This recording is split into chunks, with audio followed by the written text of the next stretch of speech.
Mm. Ni mbola binaka navakarongo tiko mai va ni binaka ni vikimni na namunisia matiko mai ko endoanga na ketikubunga ni vitalanoa na YouTube kro nanu mikro watop to bale tu matanga na vitalno ni kua sega ni buya ni ndona visureti ngona ulu tanga ni copyright kro nanu mikro vitalno kini mbola binaka labo Mbulabuna ka tarisi Dr. T ya sa sepi wala terang ngara September sangwa na tubutuba bawi tiba ba taris sana laksana directly na live meranin darang wada sona itu tuku sanga sarna na bakambalabu wala lak ngachin kina chin kalim na minich na be ul tangala live momona lebuna kandar na buli dan na tambulanga na besi nakapale bikamila semati kumai mbola binaka pambul search kaningoi na taunyo hilo na eno levo Hawaii kero na numa ba biotini mikro biwa se takngani ngo donga na ulutanga kero na numa politiko mikro vitaloki na kana ba peritaneti kuna copyright balata na buku ni kana sati kuna nongo tuba na YouTube sa liu sarame na kerkere era ngol chukma isa ngwala mabikana ni tuke bir talanga na babalangi bir to talanga na Jona University me Amerika ngol Arizona State University to kerkere ngamai ena buku ni kera bakaya ngataki na beka sa bakrote kitu na ibata-batango mani kero na numakine me da vital na takanga na ulutang ko na copyright Ronin do madana no muni ba magalika labona wakati ndiko sa takabe na buku ni ulutang ko na copyright ya bina ka Dr. T na copyright nda kame kana kana ibakanja buka wich na nonda wakanda nda muria endona bakasama sendora kaya bakadori me vendua ya tikabun osanganyo kerea osanganyo lakobeko mole lakabandar kamu tukun ba iso kerkere oba murmuria madana kango yo bekende bakatuke nakaya bakata singator bambibisa na lawa mai biti ya ne mechu na bunongo bakai babalangi bonotan ya ndotor bambimbi na lawango na copyright law ya babalangi wili kumandang menakat babalangi bola seli iyo na ken babalangi na ken balango na ono bosnga na bosbalangi na exclusive legal right given the originator so the creator to print, publish, perform, film or record literacy, artistic or musical materials, and to authorize others to do the same. Tamba na kena ya baka baka bicharaw na ito mo sa oklang ko na dondon bakalawa esoli waintua bolambia kando na ibola sia baka takambekan doon na meke, sila nga tambekan doon na sere, sila kambekan doon na yalo-yalo, si tika buno ko na kena toya butaki and doon na kaboya. So printing, publishing, performing, film, audio, and music. Kembali, nono sarang ako makatambakin doon, doon sa nakaukawa, yan ang buko ni Bekay Bakadori. Yan alam ko, Dr. Tin, nakaya rin may biti. Makana kira-kira sa lakomani ko kachungol biwa lebuna email mena station ini wale si mai yes kira-kira nga mai ena ken baka nga tak balate ni sa beauty ni on a public platform ya etiko na lawa bodi kenda kede o talita kanir sa vitar mai era kira-kira mai na bukungan ni ken rakan bi baka tabuli di ndana po sa wala butu chini ko if it's for public consumption or public performance ke kami baka ngatek na ibale virtu nangoni donya iya mbala din satu ne bata ni raramba ni tama merraita randra baka ngataka ya na kene baka tek na ko kachuk mewe ko ya bete weekend na virna bulangi baka na babalangi na langor tor baku ko bete randra baka langai kina ya baka ndo shoota kira sara ko tira baka bela wai liability ya na liability ana ko butikina na ilaw ke baka ndo elei baka tuku be tor tampan law be kabirto na station ni Walesia sana company ni Rachel ya erto tambaka chukon na ka awa tiga buno yaw esin nonorto to sin mikir kirbi yaw si sin dono no gibol ni bi bakan donui merto tambaka serto bola serto baka reta kana buno erto daga kinai Siya daw na bakarateka, ninga na Iyo. turanga na Boston Station ni Wale, si? Iya, siya nga na biya siya nga labuk nga ni bola, tormanda na bola na Yeah. ota, kaya kain due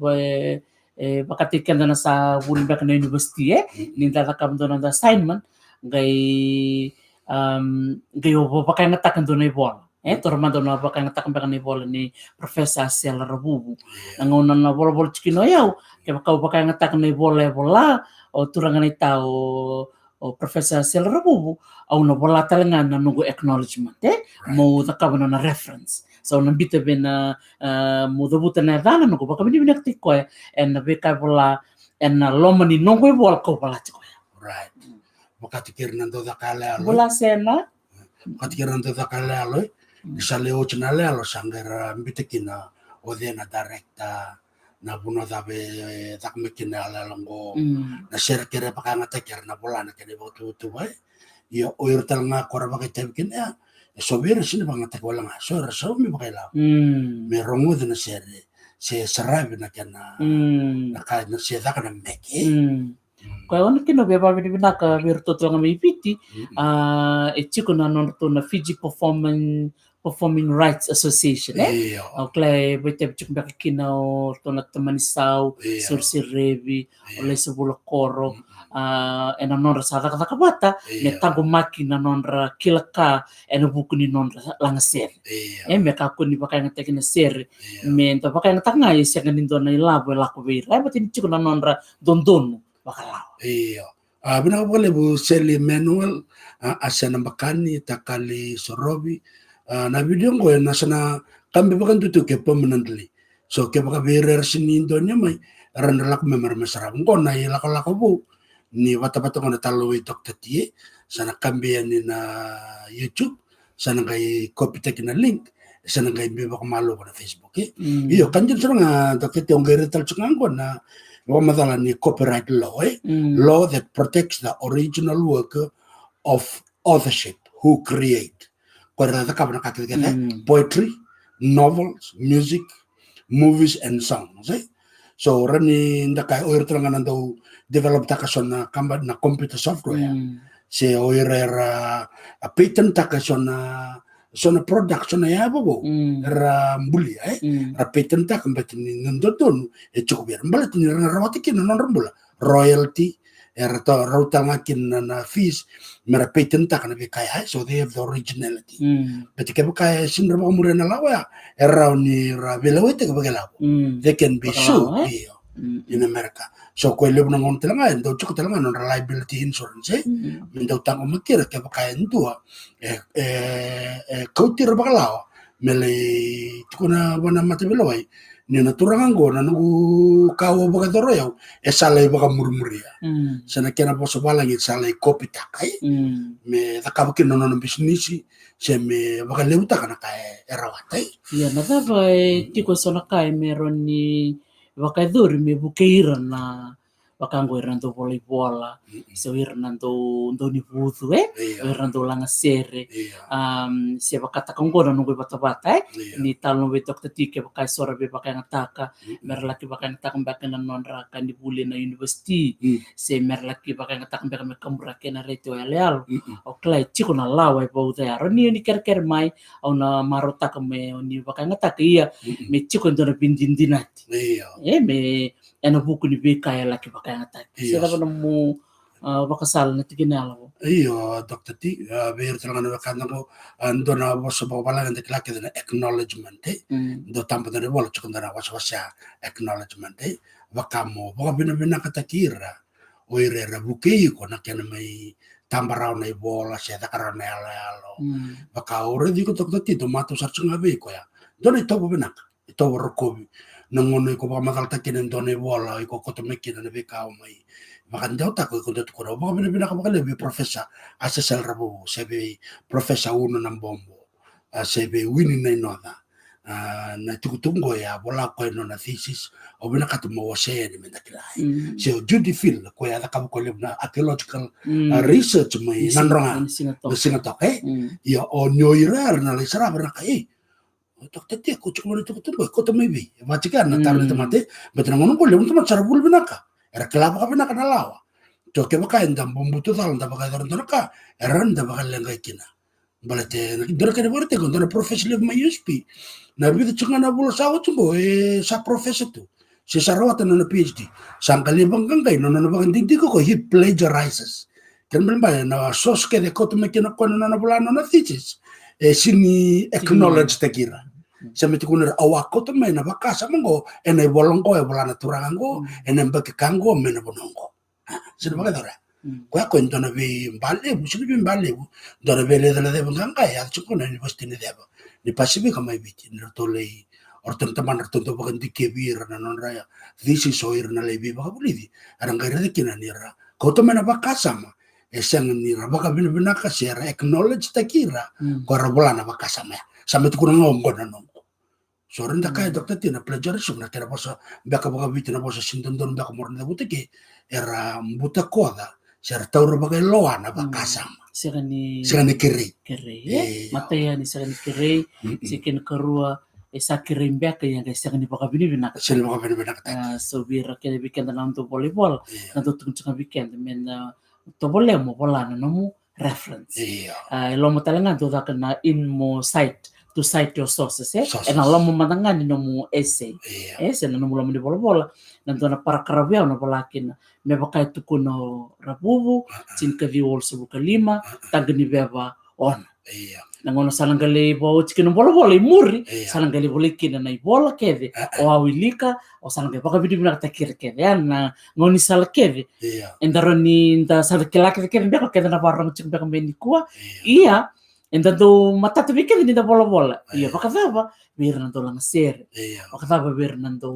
bola serkali baka dava bir nanto di butu dava nanto menta takap aber na lang ser dokter tingkon na bunon reda iyo drakangan to baka tinta kan may chungo ban talan na bata-batango may dokter na Facebook sa namun da takap chukon na tabi talan no siya takap chukon na live recording ongo me baka tang chukon na ser makatuwa ta kaban ta nangone kaya laka chukuna recording sala kumena nonor tu itu korto na raida chukuna bata Facebook ni chupu tu kuna mai sinu nom na copyright ni sarango kito sana songo ta nom katkatan kaya kito ni sarto songo chana harto ya antona lawa ya bikita baro tago makira na uire nonra na sere ya antona lawa ya kuendende mi sa chukuna lawa but the enforcement ni lawa na kena wako kuote kana lawa me baka muri entorong ono sela ko da mulmul muchuko kente ya beken da nakela na lango ya roron do mate bi wana pato to ndango geda kan to na ser ni rodorobo lela yo lio saka chumai kun sibito rona minute kun sibito rona minute chona lawa ngarona ni to na raidor to my YouTube pate kirna pato non erna bol mai that you don't have the copyright e kanten saranga balate ni sana mado mana vital no ni labo monetization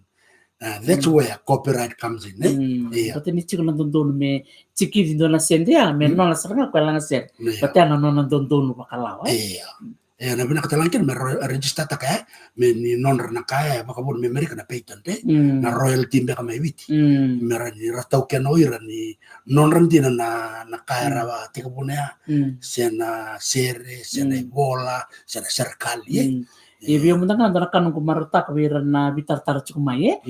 sorang kasni buli solik tumtumbo na university ngo may Amerika erto bitar-tar mayor to Minsilanda rabia baka ngata kasona ka au sabaro takatunan nung kuy bato-bato ni talmo with Dr. Tindo na kanong kumarata ka belat in Indonesia na uredo kinban balayanga nakau bakarutaka yan ono sa bitar-tar may au marutaka yang ko sa chiko na bitalan no may kemay mina vakabin do na contract contract ni bakan dinendina ni bindindina sambiu biyau ke irto may Amerika biyau ke irto may Nisilandi baka tanga kina irto may biti belati metiko nga na bibandin na ibakan dinendina ni beka sabi yalela titaki ke baka manila ko manila ibolita kina beka ya menanumiti ko reati kubuna yan na lista le biyau kung kina ununu mo na vital nongko na yang vikete kede na buku ni bol selanga sere sena beka baka na text ambito na YouTube auto kona to kati ukla vikete na to kena kango ida bulai kina wata bango na social media yo na tene bagare tekna konda na kanda singa ni krea kauta na resources bona wata ngo sale kamurak sar cukup na nono buno ni kati na wales kiro sini baka matalta kana bika matalalay yo onang bos ni buno ni taka ya sangkai metar wana marama yo kona kau kati baka cungo ko to maybe sangkai tu kono oh aku to may wana bata mo sangkai tu kono bana bos nakango etambo kona ulutang ni copyright erani to lenga kina nanon to business ni kari bati so ya wala ngana ultang kiro bitalo kiri dokter ti merani mata cu kan inda buli kiri kiro nga kiro bul Kabo kabo sigi kako enta kila sa taga bibital no taka kaya baka maniti ko manikir kira sungayani kaya baka iti kumbaka indue baka rong iti kumaye chiko na tambal ni lawa si kila binaka na bika meleta na copyright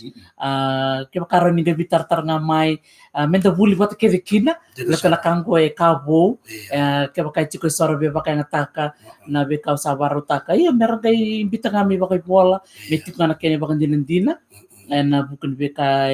kito baro tak cukai na nito bata-bata. Diba di binak cukai bikim ni na kensa. wale sariran Nando barong itu kumai. Kep kali to ni comment ni wala mai. Meron to kay vital na tak cukai binak na YouTube cukai na puno ni vital no kan to betor comment na ka se cukai ndo kila na ka bakala balik na copyright na kenando labe tak na ka kiro maro tak wale mani menengah itu kon mai na wale besar muni barang ya kabli ko ngole baka to wala nga mo boten na matata na vitala no sa o chingo chin kon ni chin rota ke chinga me ka kuni na mali chin kalima kina rosa wala minit au sa ko mo den bi kimni au turang ni nambuk menamos au baka mo den bi irken sarna wakanta mai nambuk menamos oni na rongo da mana perkaram ni ko Matake kenda keda sarra bio kan yana bese borobora na wale bu dokter ti naka babi di binak cukan bikim dona barong ti kumai en dalang kay bitan na talchiko en dona ngone leka mengo iya naka bali besar na kito man taleani na bital nonggo me baka sa pamatal taka cuka ke baka etiko indo nikila etiko na tamban ni lawas na tamban ni copyright